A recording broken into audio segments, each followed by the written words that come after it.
Hey everyone, this is Tim Williams from Vision of Disorder, Blood Simple, and now Rolling Coffin.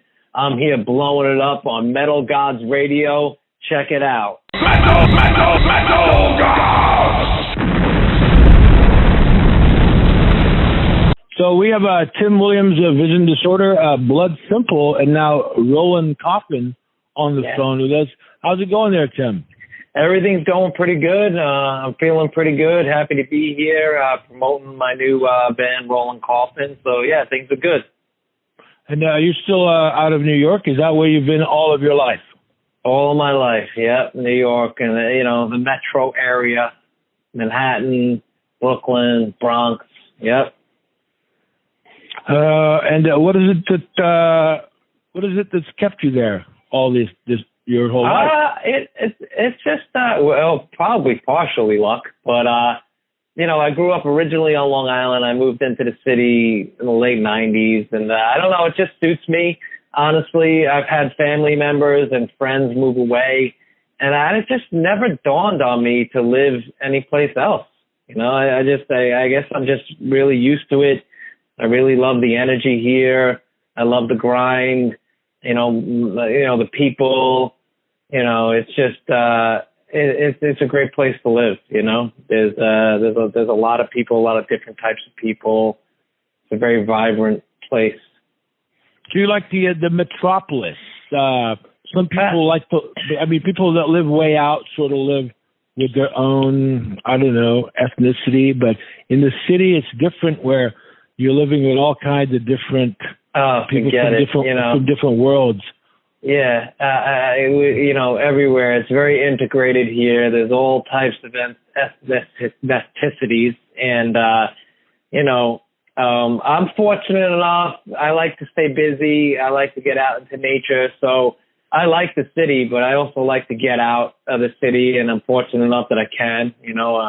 Go to the beach, go hiking up in the mountains, go mountain biking, go fishing, jump on the subway, go see a show, or just go hang out downtown, and one day I was riding the bus and I just kind of looked around on this bus. I was going across the Bronx, and I'm like the only white guy on the bus. Like, there's every other different type of person on this bus, and there might be one other white person. And then if you see a white person, they wind up being Albanian. So it's great. I love how diverse New York is. And like I said earlier, I like to get out into nature and be by water and stuff like that. So I get out a lot. So it's not like I'm always here, A lot of people were taught to be racist by their parents. I imagine people who live in a metropolis like that, that's probably not a part of their upbringing. No, absolutely not. If you're going to live in New York, you got to be open-minded, or you're not going to last. And one way or the other, you're going to leave, because there's so many different types of people. There's so many people. You're around people constantly, sharing space. You have to be patient in a weird way. And you have to, you gotta respect everybody around you. We're all living here. We're all in this metropolis, as you would put it, and everybody's trying to scratch out a living, and everybody's just trying to have, get on with their day, So my parents were not racist at all, and they were born in Brooklyn, so we have roots here in the city that go way back, and I don't condone any of that at all. What about coffee? Is coffee part of your daily ritual? God. Oh, yeah, absolutely. I love coffee and water. Yeah, I don't drink, so coffee, that's funny you said that. Like, coffee is huge. We love coffee, and we drink a lot of it. I try to get it out in the morning. I try not to drink it too late in the afternoon so that I can't fucking sleep, but love coffee. I got my own little bean grinder. We grind them down. We get coffee from wherever and anywhere. I don't mind dropping $20 on a pound of coffee because that's what I spend my money on. So, yeah, we coffee it up around here. Are you busting out with a French press, or you got the Keurig machine? I've gone through the French press. Right now in my house, I just have like a regular you know, a regular automatic auto drip, if you would. I have had the French press, and I do like a French press every now and again, but you're only getting 1 or 2 cups out of it. Can be kind of acidic and kind of fuck with my stomach a little if I don't eat anything first. So it was here, and we don't use it that much. And then we also have one that you sit right on the gas stove, like one of those Italian ones that bubbles up. Those are pretty good too, but those tend to make a wicked strong cup of coffee. It just get me nervous. Yeah, we don't want any of that. We want to be comfortable, and we want to be wired but comfortable. Yeah, we want to be wired but comfortable. Exactly. Yep. But I love coffee. I'm glad you asked that question. It's an important thing it's an important part of most people's morning, and I find that when the people that listen to the interviews, they're interested because we're like.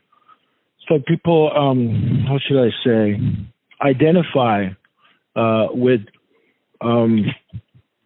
things that are familiar to them with artists that they enjoy. Sure, absolutely, I agree. And you have some new music. You have some new music up on the streaming sites. Is that right? Yeah. We just released some new music. Came out. We released it in April.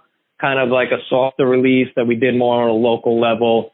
And then just like last week, we started hitting it on a more national level. And it's been going pretty good. We're pretty happy with what's going on. How soon can we expect a full length? Well, basically where we're at now is I have another single recorded. We're probably going to release that sometime in September. We just finished shooting the video for Runaway, the song we just released, and that's going to be coming out in a couple of weeks, we hope. And then I'm going to go back into the studio in October. I'm going to record like 2 or 3 more songs. And we're going to release an EP on vinyl towards the end of the year, which will sound very good in the morning on coffee. And then hopefully next year we will start plotting and thinking about doing a full length. How important is a full length? In this day and age? That's a good question. This day and age, things are a lot different, and you do see a lot of bands releasing like an EP or a double EP. You do see a lot of that. So I'm not sure how important it is. The accessibility and the rate that people can turn out songs now is a little different. And when I started the project, I really only envisioned doing an EP. I really didn't think anything past that because I didn't want to be stressed out about that. I just wanted to write some music that was attainable, and in my mind, an EP was attainable. The full-length album is the art that obviously older folks like myself are more familiar with, obviously the art. I mean, it's still an art. Obviously you have to take into the economics of it all. It's also an art as well. So I suppose it's not necessarily a compromise to change your art to how it's consumed today. Right, and there's definitely an economic value in it because I remember when we did the last VOD record, we were thinking about doing a double EP, and the record label, who was out of England at the time, my A&R guy, who's a good friend of mine, was like, "You can't do that. You can't put that in the store and charge $12 for it. So you guys need to do a full length, and an EP. What are we going to spend? Like." Charge people $5, or you can't charge them $10 for 5 songs, So I don't think an EP really was in the cards at that point for that band. But I think the platform has changed. I think a lot of different things are being released these days, And but for us, an EP followed by a full length somewhere next year would be a great situation. I looked for you online. I found you on Instagram, but I couldn't find you on Facebook. Are you not there? No, it's on Rollin Coffin Music is on Facebook as well. It's definitely Rollin Coffin Music. So it should be, we have Facebook, Twitter, and Instagram.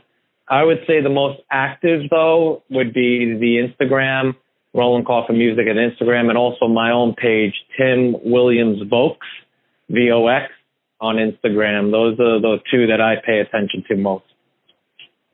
I now find Instagram to be more appealing. It's more appealing to me because there's less nonsense. Those who want to personally, I don't even do Facebook. I don't even have a personal. Like, we'll do it for the band, but personally, I don't know. I got set up with Facebook pretty quickly, and Instagram as a media tool and promotion and stuff like that. I think it's just easier for people to access and get what they need quick, without all the extra noise and stuff like that. Now, the Vision of Disorder, that's still an active thing, or it's an active thing again? Yeah, right? yeah. No, it's still active. It's just VOD.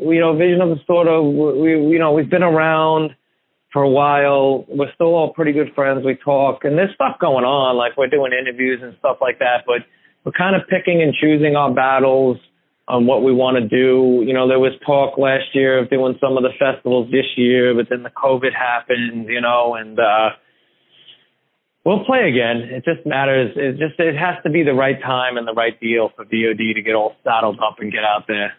Is all the music that you recorded during the Roadrunner era, has it all been released, or is there some stuff that has not? Most of it has been released, like all the full lengths, and Roadrunner even re-released them again, like From the Vault series, where they were putting out old albums and stuff like that. I think they did the self-titled and imprint on like a double release. So for the most part, I think all the tracks that I've recorded professionally have found their way out into the world. Have you lived long enough to move out of your contract publishing-wise with Roadrunner? Yeah. Well, you mean like the deals we had with them, as in those first couple of records? Sure. It's hard to say, and I think those are the old days, and we burned a lot of money in those days. I don't know if we'll ever recoup some of that stuff, so I'm pretty sure they still have their hooks in us. I did get an offer a couple of months ago from my booking agent. He wanted to go and buy all the rights to all our vinyl, and I was standing actually in the room I'm talking to you in right now, and it sounded good on paper, but then once I started writing the numbers, it was like the same old story. It just seemed like somebody else was making money off of us, so I didn't really investigate it much more.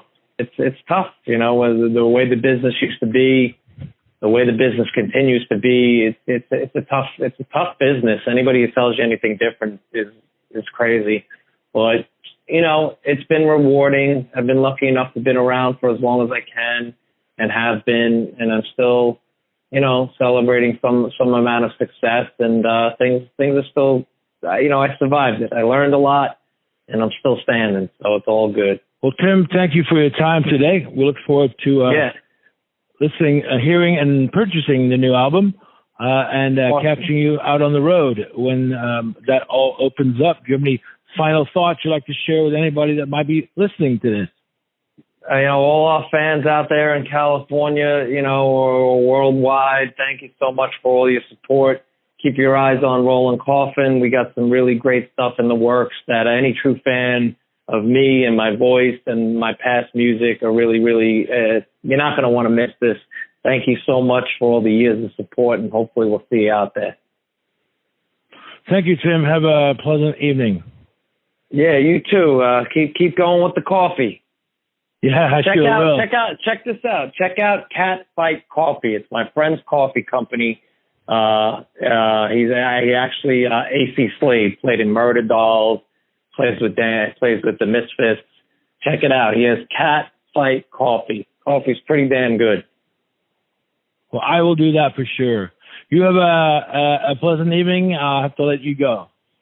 Yeah, all right, man. Take care. Bye. Cheers.